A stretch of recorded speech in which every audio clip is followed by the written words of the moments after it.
delusion filled with pride. We will rise as the bulwark as their raging faces melt. The crown rights of Jesus, nothing less and nothing else. This is Bob Hardesty with Panzer Talks. I'm Jonathan O'Toole with the Terror of God podcast. And Bob, you had shared with me just the bare bones of a story that goes back to when you were a teenager in a Pentecostal church in Illinois, where you grew up, where you're from. And why don't you walk us into it? It was a little bit of a difficult, or painful story, the way you were outlining it. Why don't you just step back a little bit and give us the context for how you wound up in that church, if you feel comfortable sharing the name of the church, just as far as you feel led and feel comfortable to go with it. Yeah, okay. Let me back up a little ahead of the events of this story, of who I was at the time. When I was 17, I was told to go visit this brand new church down on Main Street called New Life Christian Fellowship. And it had at that time, a 24-year-old pastor named Archie Neal. Now, who was I? I'd been a Christian a couple of years. I had no discipleship at all. I had also, previous to that, when I was about to turn 12, I got hit by a car, got messed up pretty bad, was in a coma with skull fractures for a little bit. And I had a lot of personality problems. Okay. So a lot of times people didn't want to be around me because I had some personality problems, and I had nobody to coach me on them and nobody to coach me in the Lord. So I was, I had quit doing dope, and I still hadn't quit screwing every girl I dated. I was trying, but like I said, there was no such discipleship was a word in the Bible, but it didn't exist in real life. So I visited this church and ended up playing guitar there.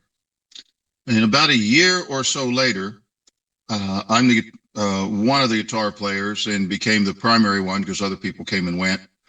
The lady playing piano was 29 or 30, and we're going to call her Nancy because those who know her, this is not a new story, and those who don't know the name don't need to. It's not pertinent. But she had been playing piano there, was their main musical director since the church started 6 months before I started going there.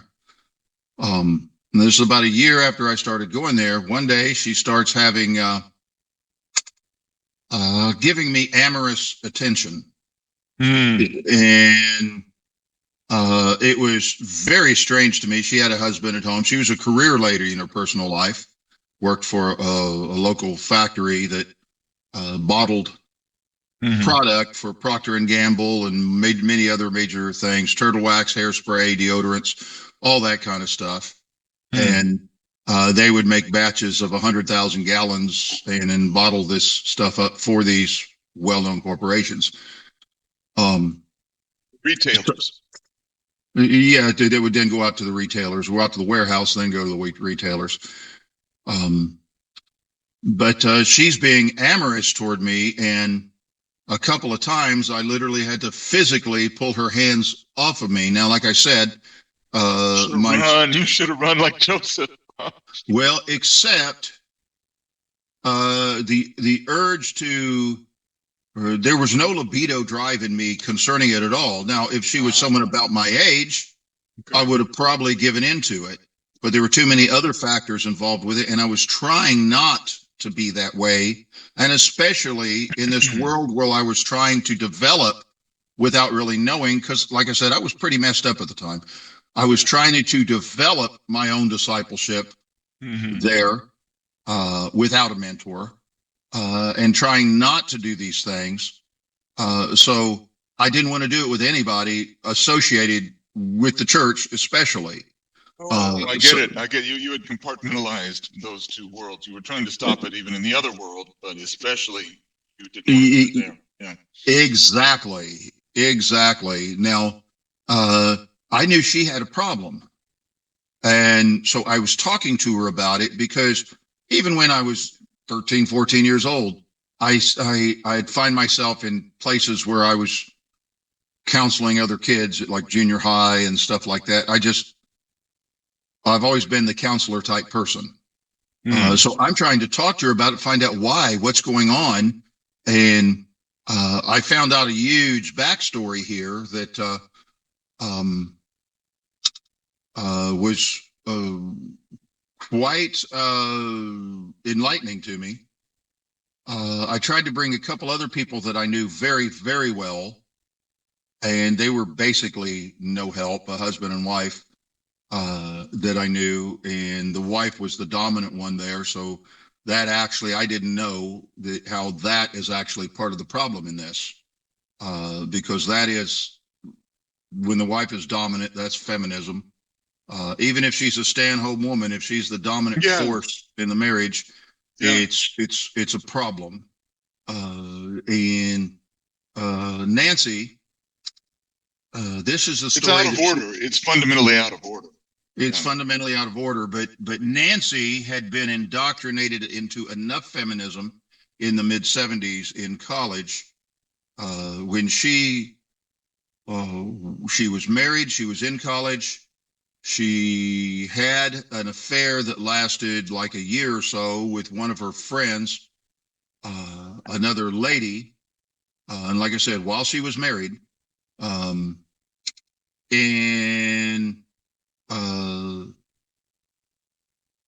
that messed her up quite a bit. While she was in college and married, she had this lesbian affair. Yes. And married to this same man that she was married to when she was making the passes at you. Right. Okay. Right. She was only married once. Okay. And by the time that me and her met, she already had one child, and then she had another. She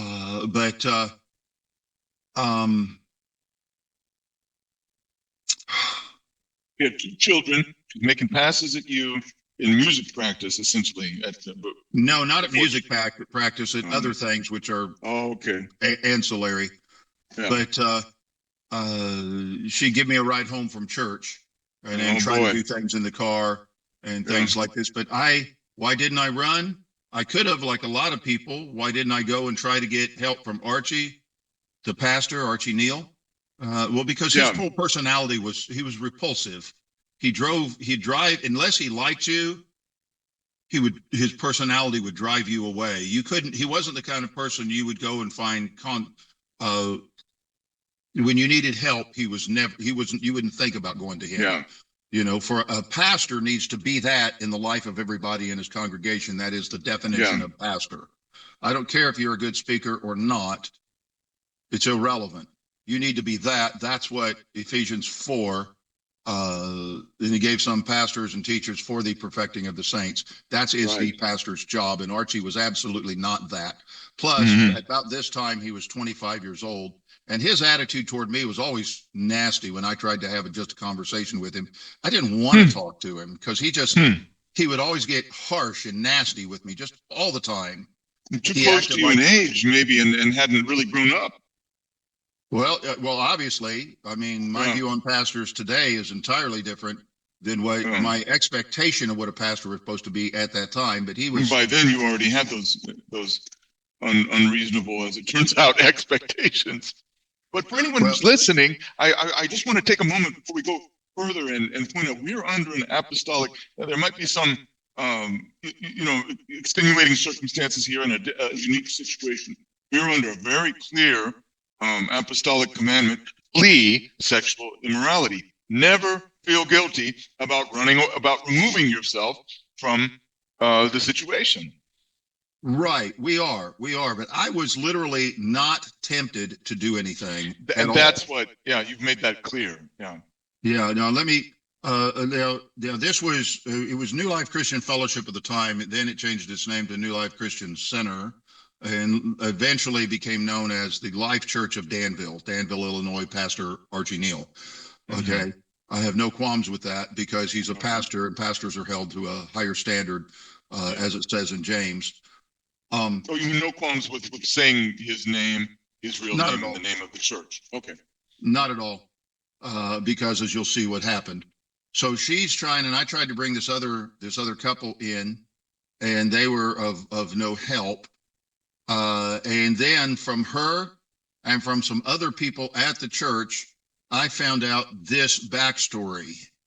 It wasn't simply the lesbian relationship thing that had led to me. She worked in this office at this plant that did the bottling for these corporations. Now every year they have to renew their contracts with Procter and Gamble and with everybody else they do the bottling for. And so the representative would come to town and they would hash out the details, and then they go out over dinner and finalize the contract and get it signed. And more often than not, then she'd go back to the hotel room and screw them. And this had been going on for years, and people in the congregation knew about it. Basically, half the congregation were people that showed up to this church, and this was their first church they were involved in, and half of them were in at another church, Abundant Life Tabernacle or the First Assembly of God, a church, and everybody knew each other for years, for over a decade, that were involved in those major Pentecostal churches or the Rock Church in town. And they all knew each other, and a bunch of them knew this had been going on with her. And she was. Sounds like it was more than just her individual, what she had done. Tell me if I'm wrong, that she cultivated this habit, but it sounds like it was like a mid-level corporate brothel, like it was a part of her portfolio, part of her, her ass was the asset that she brought to the corporation. Well, Nancy, she's sealing these deals, right? With well, people. And it's how feminism works on their mind, and the feminism that was programmed into her in college. But let me go on.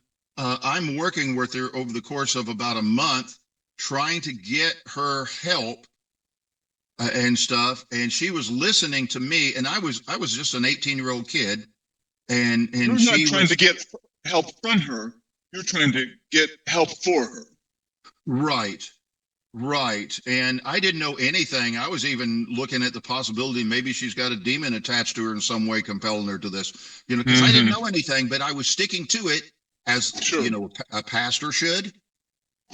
And yet the pastor was not anywhere around. But in the middle of this, all of a sudden one day, the pastor sends the associate pastor out. Well, a visiting speaker named Bob Smith, who the pastor liked. It was his mentor, which probably means he wasn't worth a crap to begin with, because he produced Archie. But he was visiting, and he looked over and he saw, and he told Pastor, I have a word from the Lord that there's an affair going on with Nancy and Bob. And so this is how the pastor handled it. Now, do you think that man? I'm sorry. Do you think that man had slept with her, or it was all corporate? It wasn't in the church. No, she just did this with people associated to her corporate life. All right. I'm sorry for interrupting you.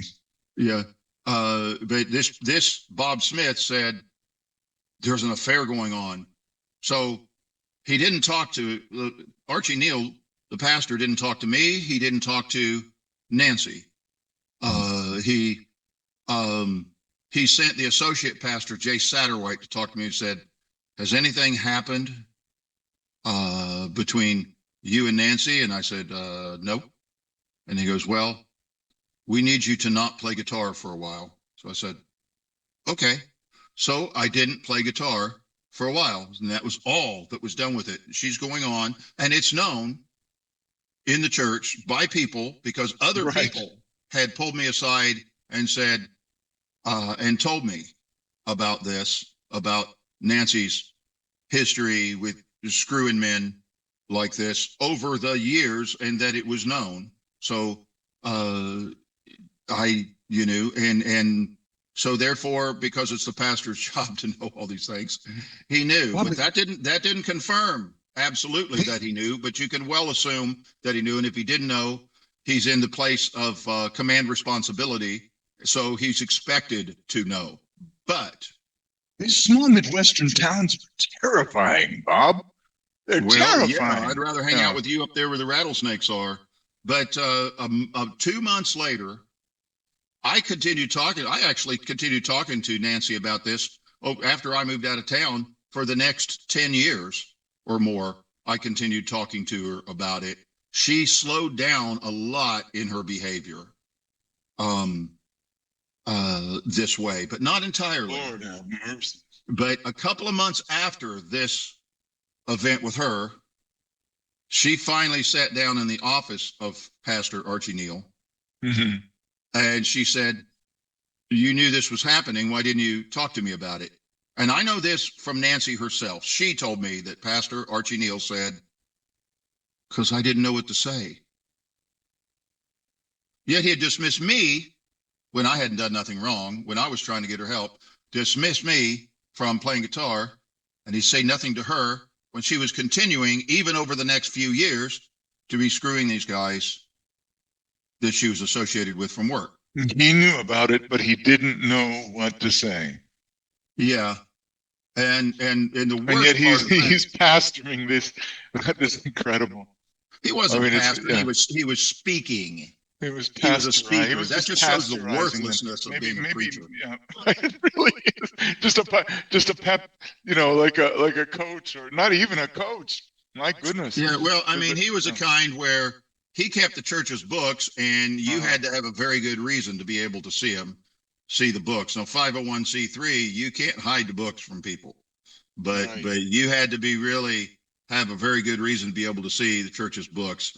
Every year or so, he would lease a brand new. He had brown. He had these shit. His favorite color was shit brown. The carpet. It really was. He wore shit brown suits, and he drove a shit brown colored Cadillac all the time, because I got to be driving a Cadillac, and he could lease it in the church's name and not pay taxes on it. And people around town were talking about him. I'd run into people and I'd try to invite him to church. Say, is that where that Pastor Archie's at, where he drives that shit Cadillac? And he goes, yeah, getting that in the church's name so he don't have to pay taxes on it and stuff. And stuff. So he was a real personality. Man, have I been in these churches?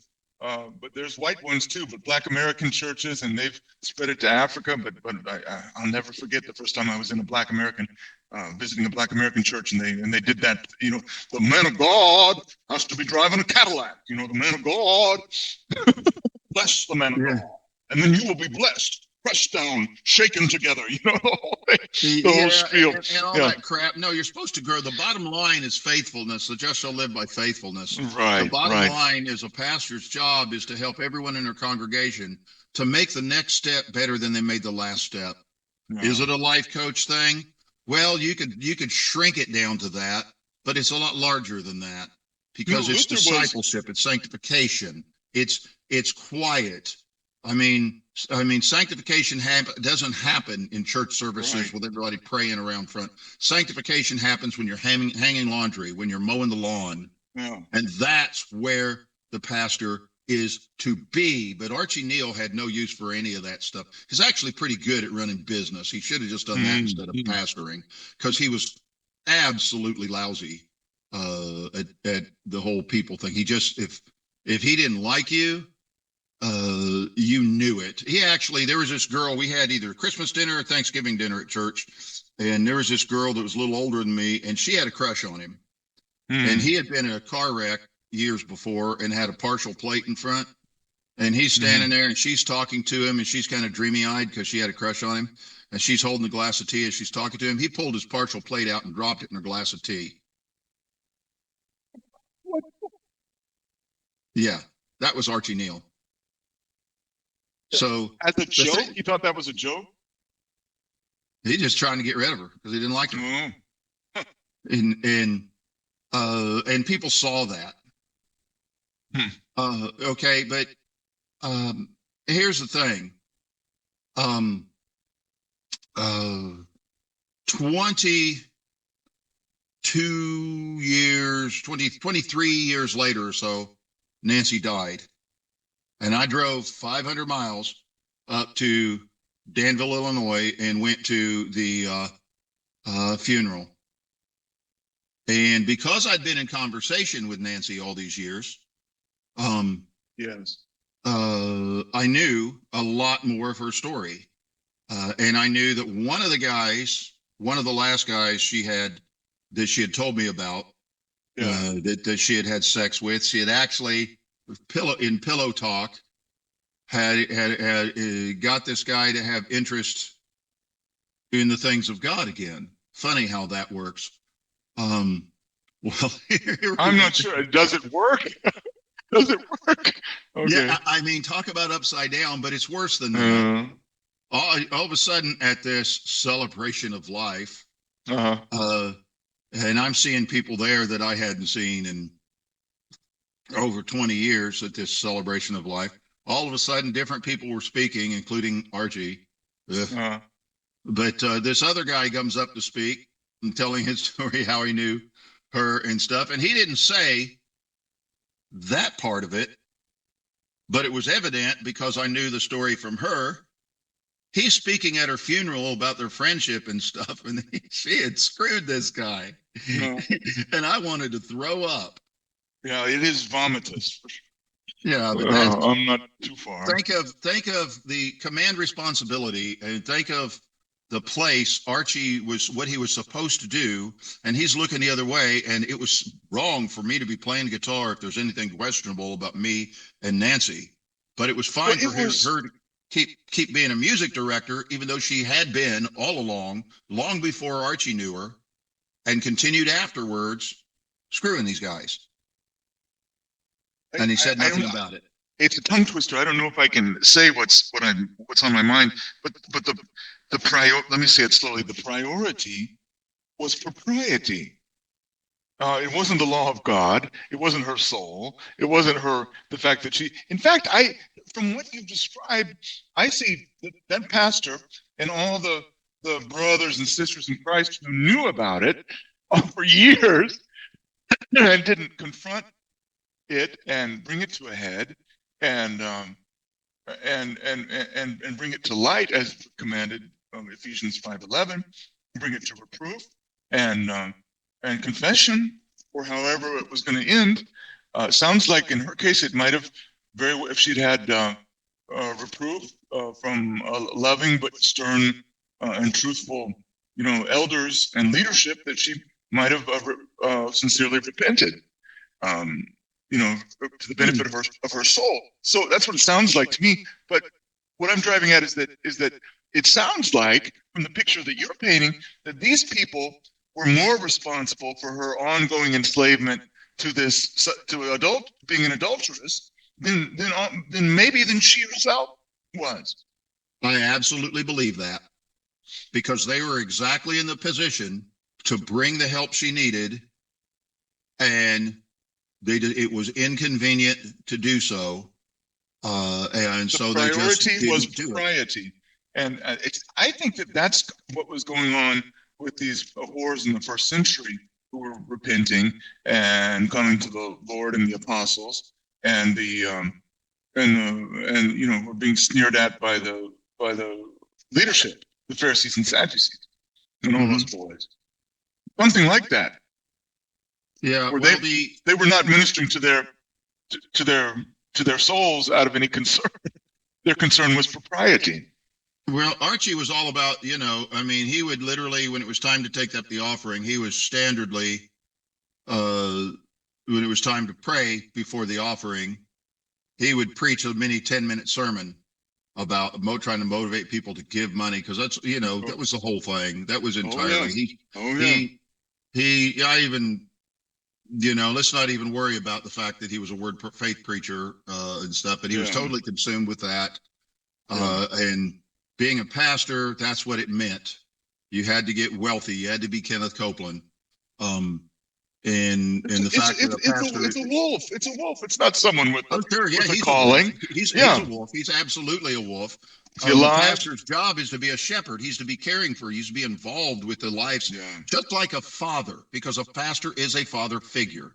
You know, James tells us you shouldn't. Many of you want to be teachers because you were judged by a higher standard. Okay, which is why I have Yeah. no qualms with talking about him by name in detail.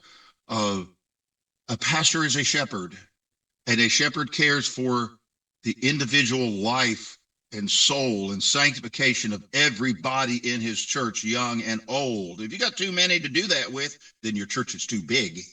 And that's just reality, because that is your job. Multiplicity of elders, sure. But everybody in the church has to be cared for. Yeah. And everybody in the church has to be an extended family. You can't have anybody in the church who other people don't like, so they kind of reject them. Well, that's what deacons are for. You can't do it all. So yeah, well, deacons are not for people. Deacons are to mow the lawn and change the light bulbs. They wait tables. Elders are to do the pastoring stuff. That's the Bible on it. Philip was a deacon, and they waited tables, and they managed the logistics. Philip. Yeah, they could be like the church secretary. Would be a deacon. Philip or Stephen. Or Stephen, yeah. But the being involved in people's lives, being familiar with the stains on your coffee table because they're at your house enough to be familiar with it, because they know the names of your kids. They don't have to be reminded when they pull up in your driveway. They have a relationship with your 3-year-old child who's so glad to see you when you come over, because you come over enough and you get down on the floor and play with them. That's an elder or a pastor. Mm-hmm. Getting up to preach, you know, just put it on the internet and I'll listen if I want to and save the gas. Right. I don't need that crap. It doesn't feed your soul. Sheep eat from the pasture. Sheep don't eat because the shepherd brings in by the bucket and pours it out in front of them and they eat from the pile. No, the shepherd looks up, watches over the field where the sheep are eating the grass. It's in their personal life. And that's where the pastor belongs. And I believe in pastors. I think it's probably the second highest office on earth next to fatherhood. But if you put on the collar and claim to be a pastor, you forsake all those personal excuses you have for not doing it right or not trying. If you're trying and not making it quite well, I will hold your arms up like they held Moses' arms up. But if you are making if you're a commissioned officer, yeah. If you make excuses for yourself in your ministry, I'll stomp on your clay feet. Because that's the reason we have what we have in the church today, is people like Archie Neal. These broken, damaged people. Yeah. And you see, you know me, I like to come alongside people who are rejected, who are really messed up, and help them out. I've got a string of people who simply saw my post on Facebook and reached out and connected with me, and I've been talking to them on an ongoing way for the last few years. Mm-hmm. And they reached out to me because they knew I might just understand a little bit more than the other people they talked to. And I've met some of them in person, and some of them I've only talked to on the phone. But I've helped people with marital issues. I've helped people with different things going on with them, with alcoholism and different stuff. Because that's who I am. I try to take the people that nobody else wants and help them out. Because I just, you gotta give where they can't give back, or you're not really giving. You're just bartering with them, or it's some kind of extortion where you're only giving because of what you do get back. But that's another story. But that's what I do, and that's what I'm well known for doing. And Archie Neal has never done that a day in his life, and rejects the very idea of it because it doesn't do him any good. And he could have helped Nancy, and Nancy's life she was in chaos before I met her. Mm-hmm. But she was in such chaos through all of that. And then I tried to help. I think that there's an analogy to the Lord in this, in that this feminized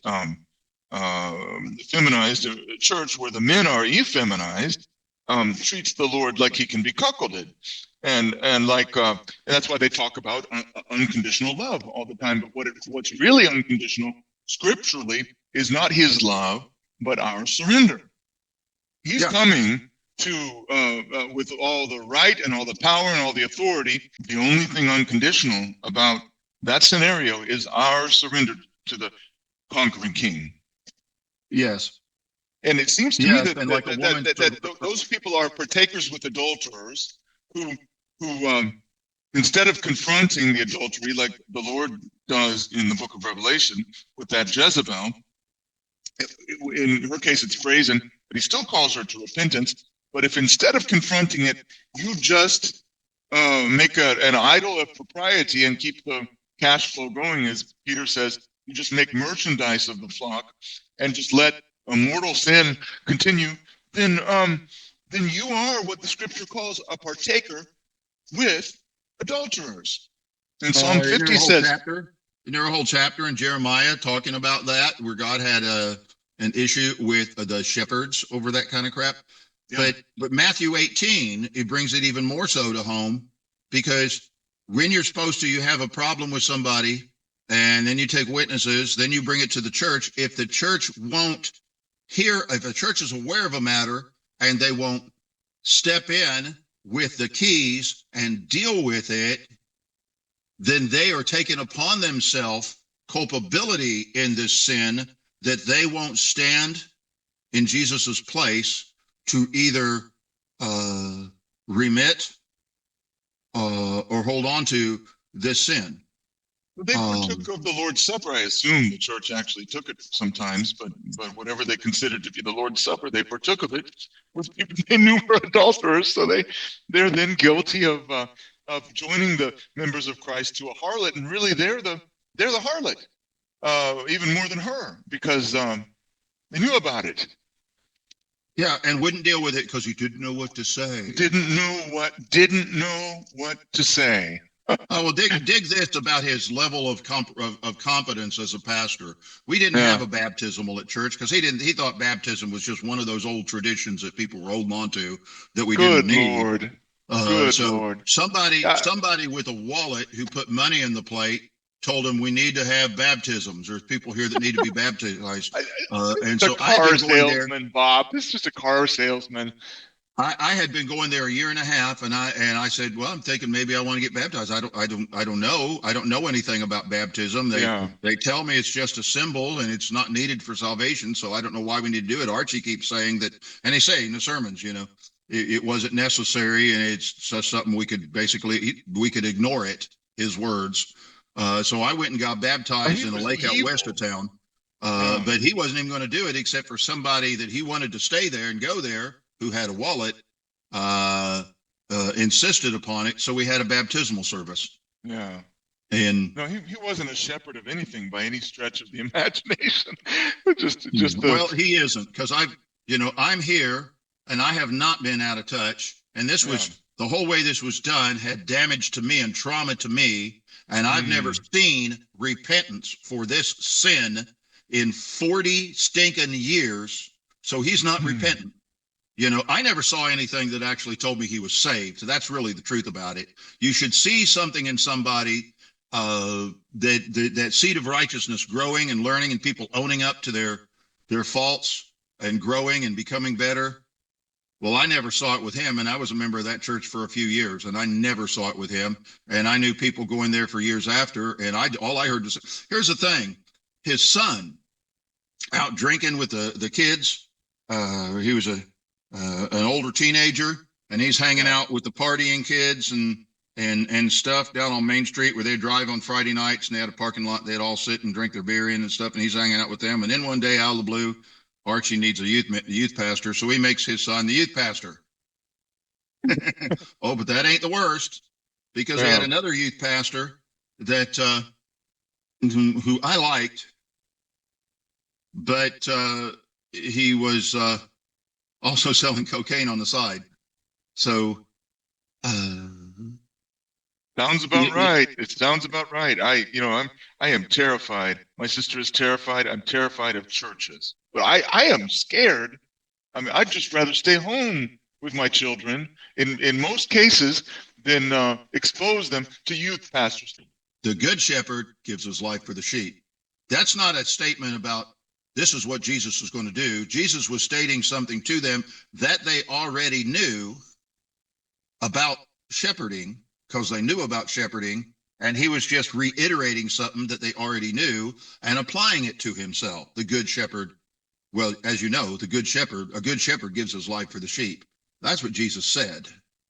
You know, David took on a couple of wild animals to protect his sheep, and I expect when you don't know what to do, if a bear came into my yard, I wouldn't know what to do, but I'm going to be out that front door fast. Right. My wife, if I don't have to fight my wife to get out the door with that great big knife that I made for her, but I'm going to be out that door fast to protect my family. Even if I have no clue how to handle it, I'm going to be out that door. I can't say, well, I don't know what to do because there's a bear in the yard.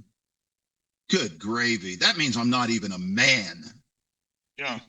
And that's why men are to be pastors, but they're not just supposed to be male. They're to be men. And Archie Neal of Life Church Danville was not a man because he said, I didn't know what to say. That canceled it right there. Somebody tore up his man card right there.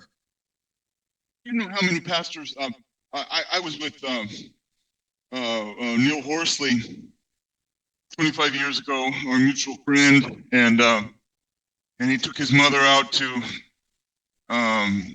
dinner, and we were talking about their Kansas Baptist Church. Why it was called Kansas in West Georgia, I've never understood. But Kansas Baptist Church, which was where Neil had been a member, where they gavelled him down when he tried to confess during their constitutional confessional hour. They had a point during the business meeting where you can publicly confess sins, and he tried to confess his collaboration with legalized abortion. They gavelled him down and told him to sit down and be quiet, you know. But she was telling us that there's a girl in the church that had gotten pregnant, and they met the pastor, and they realized she wasn't ready to have the baby, and they prayed together, and they believed the Lord led them to have an abortion. And that this is Southern Baptist Church, Bob. Southern Baptist Church. That's exactly what happened. They wanted. People pray, and they have an idea what they want in their head, and they'll pray till they feel comfortable with that idea, and they'll say this is what the Lord wants. But that's really, it's them just assuaging themselves toward the idea they already had. People do that. At least the Christians, the pagans, you know, they went the full. I mean, you know, slice open a dog, check his entrails. You know, do something. Don't involve Jesus in it. In your bullshit, in your lies, in your adultery. Don't involve Jesus in it. Your judgment will be worse than if you had never named the name of Jesus or pretended to be Christian or a pastor at all. It's disgusting. It's better not to claim to be a Christian at all, much less a leader. The harsher judgment will fall on them. And I'd rather be caught in a brothel, Bob, a real brothel in Nevada somewhere. Yeah, well, you know, John, I only have one thing to say, that if that situation, you know, happened to me, I didn't know what to say. Yeah. This is Bob Hardesty with Panzer Talks. I'm Jonathan O'Toole with terrorofgod.com. Working for the Creator, the great God who stands alone, to whom we will answer when the end of time has come. Having made and redeemed us, he became the royal king.